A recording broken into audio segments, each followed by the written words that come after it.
for our kids and all kids, Congresswoman Jahana Hayes and Scarlett Johansson.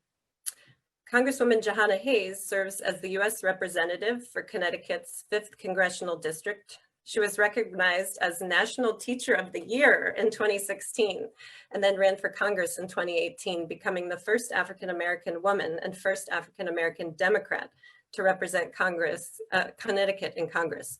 She serves on the House committees on education and labor and agriculture.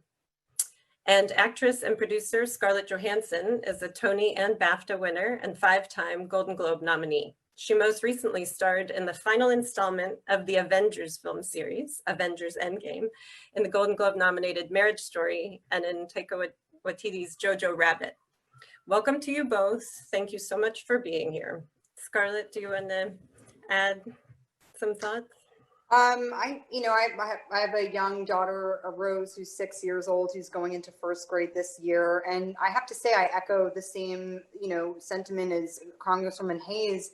I'm also concerned about my daughter's safety and our family's safety and our friends' safety.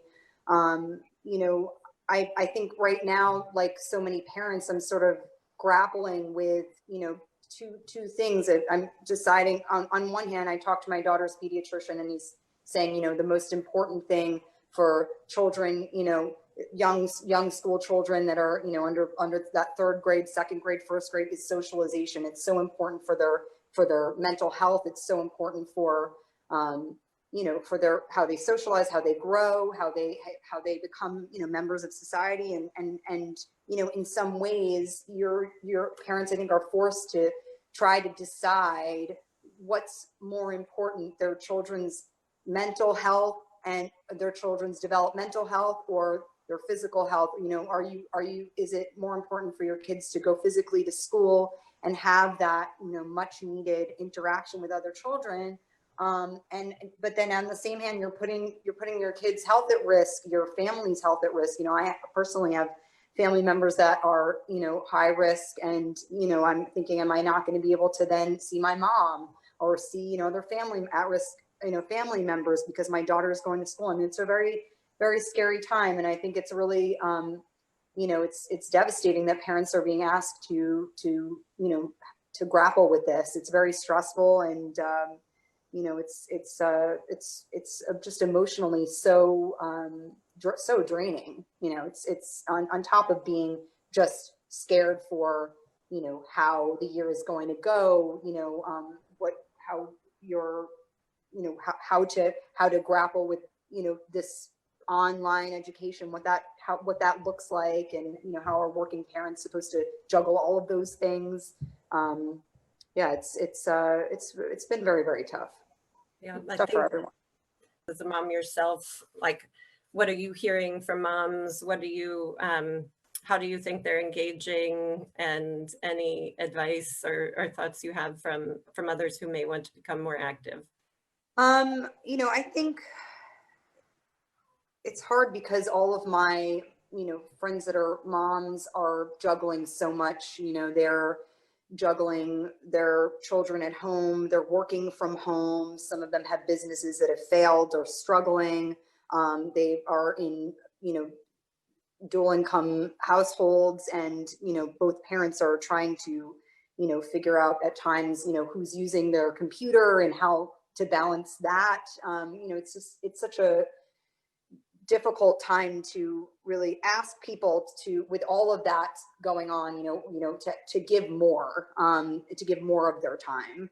For people that do have the time, obviously canvassing is really important. Fundraising is really important.